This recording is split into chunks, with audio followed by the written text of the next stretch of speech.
Hello, beautiful people. I hope all is well. I hope all is well. My name is Alison, certified dating and relationship coach, and I primarily work with busy, professional, successful, high achieving women to help move them from frustrated with dating to happily committed, happily married. And you can see all of those testimonials here on YouTube, as well as on all of my social media platforms. On my Instagram, I have two highlights full of testimonials of busy professional women like you who learn how to navigate dating successfully so that they can win in their love life.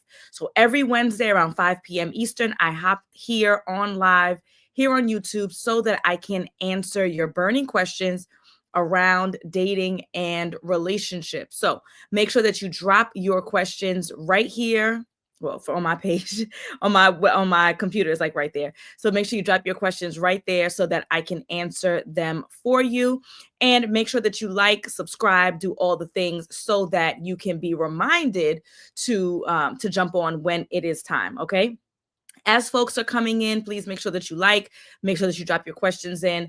I have a couple of questions from folks from last week that I want to make sure that I cover for all of you. And again, I am here as a support and as a guidance, as a guide to guide you through your dating and your relationship life. Okay. So I want to pull up some of the questions that I missed from last week. I want to make sure that everything is covered, and I'm here live as well to take your questions. So one of the questions that I actually received this question on Instagram, and I answered the person briefly. I normally don't give advice via DM, but it was a valid question, and I wanted to make sure that she got her answer. And she said, Alison, what is it about busy professional women that makes dating more difficult or different? So she went with more difficult. I answered what makes it different, right? Because as I said, that's my area of expertise. That's who I work with. That's what I do. So I said, it's not that busy professional women have a more difficult time. It's that their experience is different. And so they need different strategies than what you might find kind of like more of the average woman, right? Average woman, right?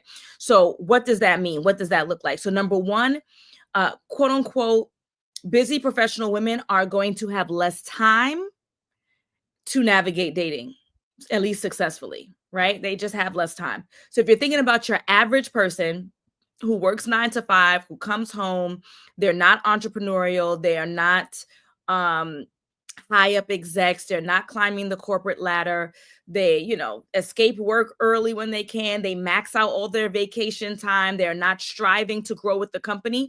Those type of people have more time than someone who is looking to grow their business, looking to scale. They're working a 9 to 5 and they're working on their business. They're an executive in some firm. Like, they literally don't have as much time on their hands as someone who is working a 9 to 5, maxing out on their vacation time, is not looking to grow. Right? So number one, it's a time issue. So what does that mean? That means that my busy professional women need to carve out the time, because it is a time consuming process. Getting to know more than one person at a time is a time consuming process. So that means they need to carve the time out of their day, carve the time out of their weekend, create boundaries when it comes to growing their business, when it comes to investing how much time it takes to grow said business, if they are going to take on their romantic life as well. That is the nature of the game. We all only have 24 hours. What we do with that 24 hours is going to vary. And so if you're getting serious about your love life, that may mean that you may have to create some boundaries and cut back a bit when it comes to you scaling that business, climbing the corporate ladder, whatever, that starting business number 3, working on stream number 7. That may mean, Alison, I am going to promise moving forward, I'm closing my computer at 9 p.m. I promise I am not going to work on Sundays.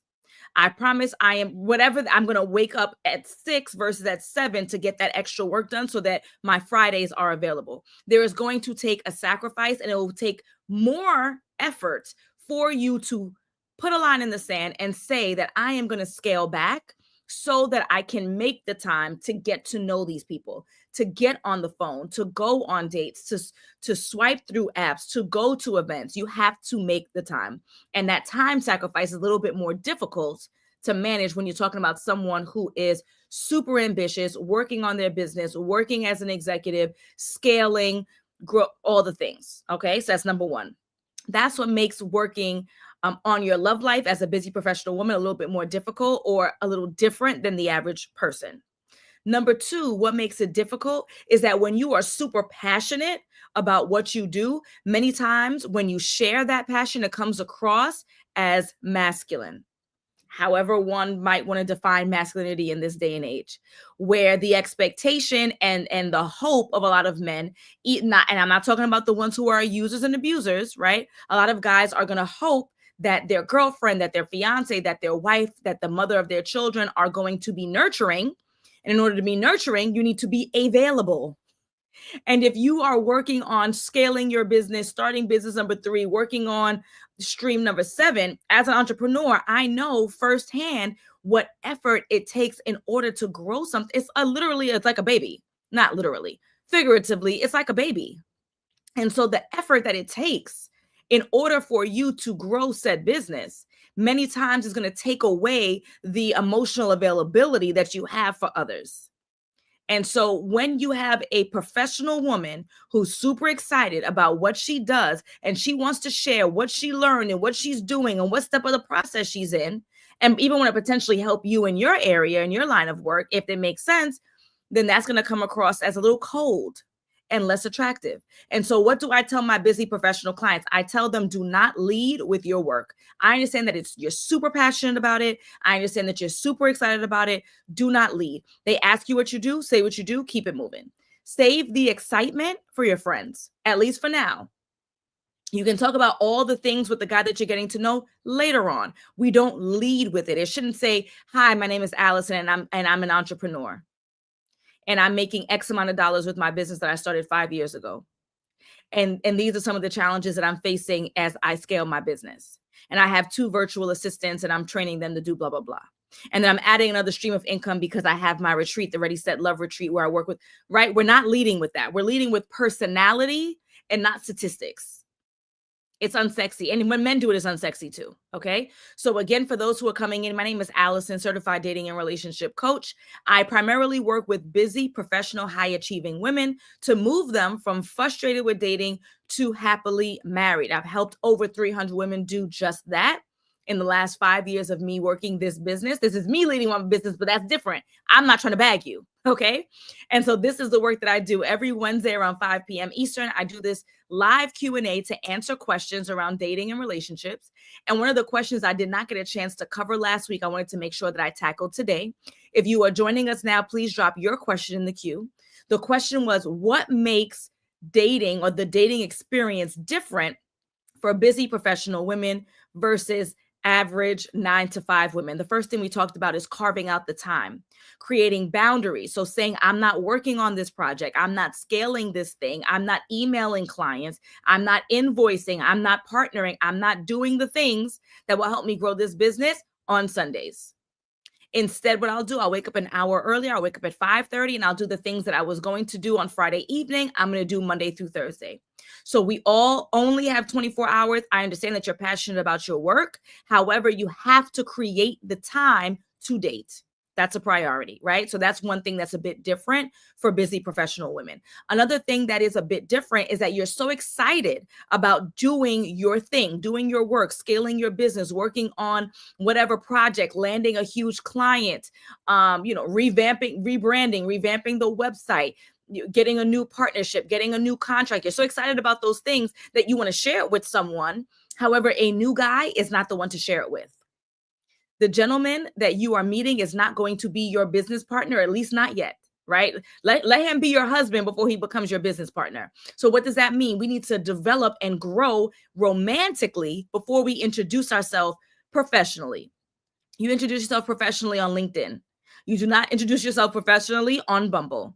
And so my busy professional women need to remember that this is not a job interview. This is an opportunity to get to know the individual. And later on, we can start talking about how excited we are about this project and this client and landing this contract and expanding and growing in multiple states and around the world and all the things.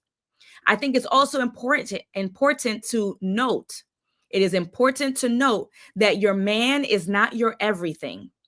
So many people fall for the expectation that their spouse or their partner is their everything. They are not. You are supposed to have a village. You're supposed to have friends, male and female, that you share some things with, that you'll share with your spouse because you're not hiding it, but we're not going into great depth to share the tea and the gossip if that's not his thing. You're going to have a friend who is super spiritual, and that's who you read with, and that's who you pray with, and that's who, right? Again, not that you're hiding these things from your partner, but that might not be his area of expertise. There's going to be the friend that you talk about fashion, the friend that you talk about political things. Your partner cannot be your everything.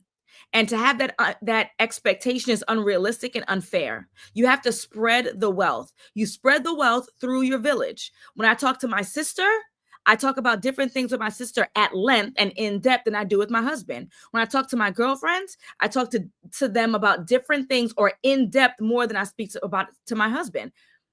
He cannot be my everything. It's unfair. It's an unfair workload for someone, your husband, to also be your best friend, to also be your pastor, to also be your stylist. It's too much to ask. It's unreasonable. And so if you do not have that village, you need to start building it so that you can have an appropriate expectation from your spouse to be who he or she is to you. They are not your everything. They should not be. It's way too much. And plus, when they piss you off, who are you going to go to? If your spouse is your only friend and they piss you off, who are you going to go to? It's unrealistic. It's unfair. It's unreasonable. Okay, so make sure you keep that in mind. All right, beautiful folks, we are going to wrap up here. I hope that this Q&A has been valuable to you. Please make sure that you like, you subscribe, you share this page with anyone who is struggling in their dating and relationship life, especially my busy professional women who deserve to be just as successful in their romantic life as they are in their professional. All right, beautiful people, on my last note, I want to tell you that we just added 3 rooms to my Ready, Set, Love retreat. This retreat is a women's only retreat who is looking to improve the romantic relationships that she is having in her life. The trip is to Tulum, Mexico, April 12th through the 16th. I'll make sure that I put the links everywhere. 3 rooms have been added. Check it out and join us ASAP so you can do something different to get a different result. All right, folks, see you soon.